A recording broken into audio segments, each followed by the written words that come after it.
So in today's video, we're going to be working on this engine. This is an old Athearn gp7 or gp9, I have no idea, to be honest. But as you can see, this is the one that was in the House of Trains video for Christmas. And it's in very bad shape. As you can see, the wheels, it's obviously been underwater for quite a period of time. You can see all the like dirt and everything that's in all the recessed areas of this thing. So that's going to be the main thing we're going to be doing today. The motor works. I already tested it and put a little bit of oil just on the motor itself, and it seems to be fine. It's one of the old Athearn motors, so I don't think we're going to have any issue there. And then the shell needs to be cleaned up just a little bit on the bottom. Top's alright because I cleaned the top of it at least, but the light actually works too somehow. I can't believe that actually still works, but that's going to be the main issue for today, is just those wheels are really bad, and everything about it really is disgusting. It's got like stuff growing on it, so that's how long it's been underwater. So that's going to be the first call to action, is just getting everything apart, because who knows what kind of stuff is going on in the gearboxes of this thing.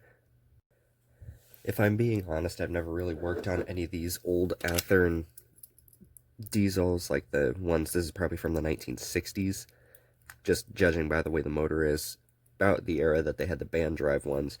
So I know how to get the motor out. I have another one of these motors in case I do need another one, but I think this one's going to be fine. There's nothing wrong with this one. But everything else, I have no experience with these sorta this age of Athearn stuff, because they've got a completely different drive system than the newer ones that we all know and love.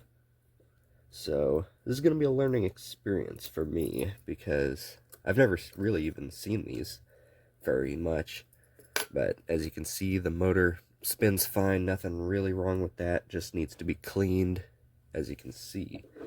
And you can see all the discolored areas, the ones that kind of look green, that's all dirt. So we're going to have to clean all that. That's going to be terrible to work on. So I'm not sure. There's screws here. I'm not sure if that's gonna do anything.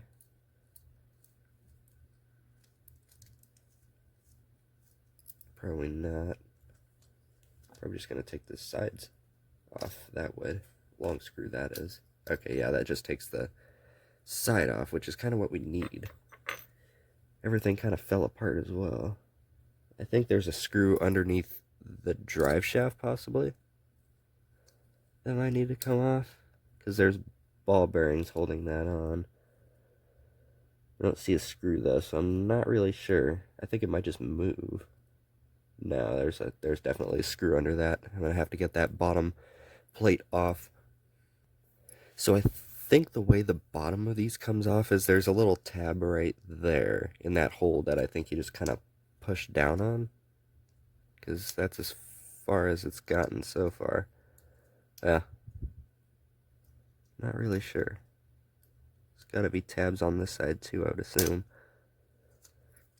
Got that other side off. Okay, I guess it just kind of pops off there. So there's the truck. I'm gonna have to make sure all these pieces go back the right way. So I guess that's just got a little tab on the top that holds it on the actual set of wheels. So that's kind of interesting. Haven't seen that before. But as you can see, this is in... Look at this thing. All the discoloration is just like dirt and mold that's grown on it. And the drive shaft is pretty rusty as well. So let's see. That's going to be interesting. I think the way these come apart... Okay, it's just got tabs on the top of it. So I think we just push that down, and then that should come off. Possibly.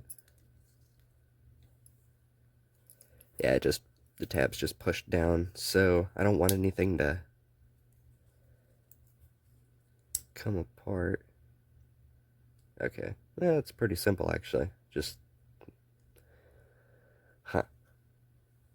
interesting. So this has just got a main drive shaft. I'd hate to have to replace one of these, but as you can see, right there is the main drive shaft for the wheels, and then the wheels just are right there. Very dirty. it'll focus. There we go. I'll have to clean everything up, and I'm going to try and turn off this light maybe so everything will focus now. As you can see, there's the holder for the wheels. Jeez.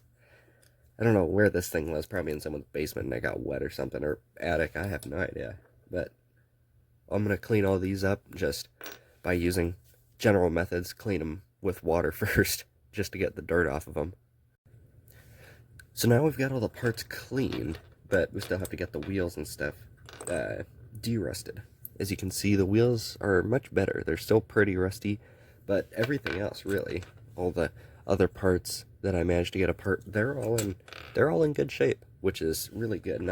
No gears worn or anything, it looks like. So the main thing we're gonna have to do is get the wheels de-rusted. So the easiest way to do this is use like a wire brush or something. This is a brass one, so it won't really hurt the metal at all.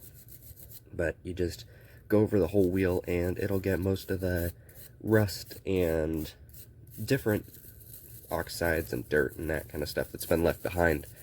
It'll get it off the wheel, which is really good, but it won't harm the wheel. It won't pit it or anything unless rust is eaten so far into the wheel that it's pitted the wheel, which I personally have never seen before on any of the engines. But this is probably the worst engine that I've got that's rust-wise.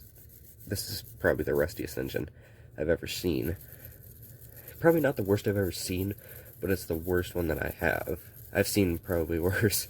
I've seen ones, I can remember a few from before I really had any of the trains at the antique store. There were some that were just as flooded, like, I think they were Bachmann, but they were just as flooded as this thing. They, like, fully green wheels and all that kind of stuff. Been underwater for quite a while.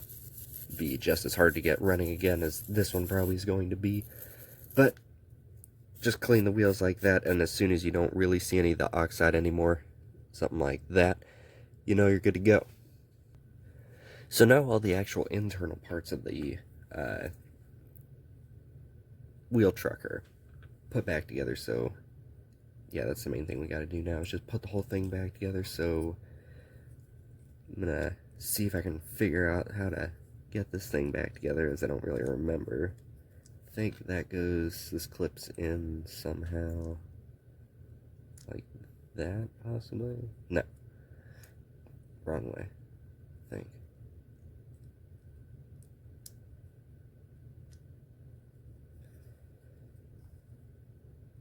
Have to look at the other truck to see how this goes in. I think it goes in this way. There we go.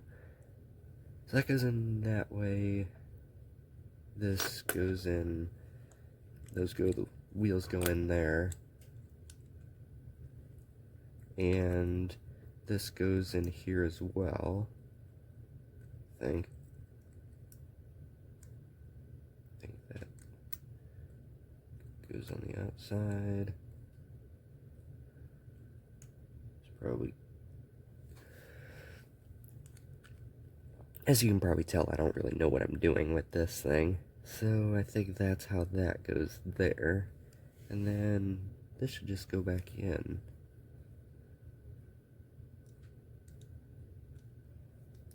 As you can kind of see, they just clip together.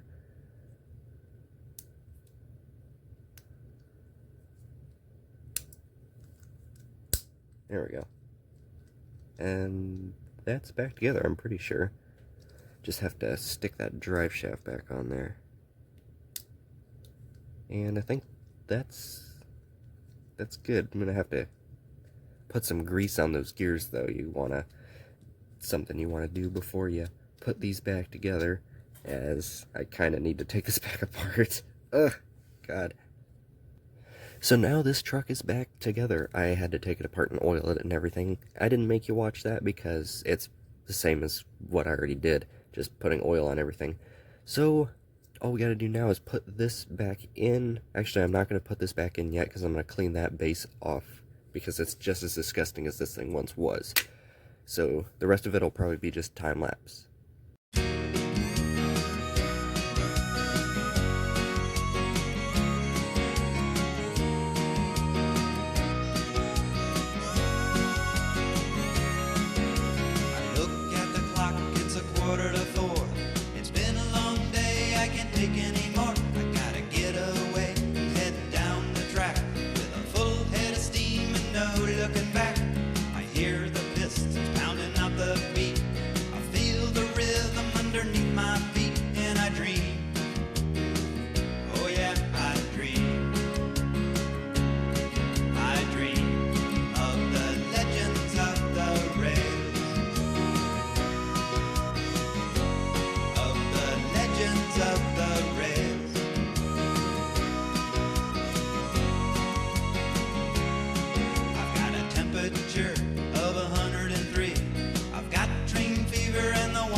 Alright, so now we got this engine on the track. I know that the motor at least works, because I had it running with the test controller on the workbench, but the wheels were pretty stiff at first, so I had to run it quite a bit, just going off of the motor to actually get the wheels to turn more freely. But we're going to test it now and see if it'll do anything. So I've got the power turned up, nothing. Let's see if it'll... Got something going on. I think it's probably the wheels.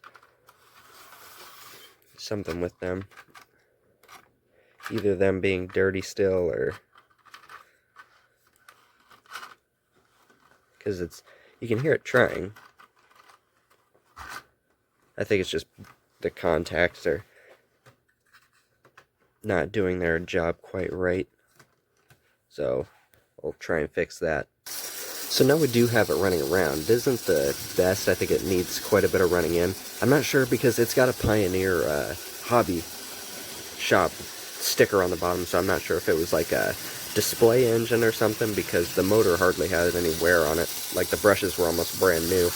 But I'm not sure. It probably hasn't run very much. I think it just needs some more running in, to be honest, because all the parts of how dirty and stuff they were, they probably still have maybe a little bit of corrosion on them, especially the wheels. But hopefully it'll free up a little bit once it runs. The light's a little bit flickery, and I think one of the wheels might be bent a little bit because it is kind of lumpy when it runs. Kind of rocks back and forth, as you can kind of see. Not the fastest engine, but it's definitely getting better. It took quite a bit of persuasion to get it going. But I oiled a little bit more, and it's definitely getting faster, as you can see. So I'd say that's a success, definitely, considering what we started out with. It was in very bad shape before. At least the motor seems to be in good shape. But wherever the shell went, it's on the... have it here. I'd say that's a success. So, thanks for watching, and I'll see you in the next one.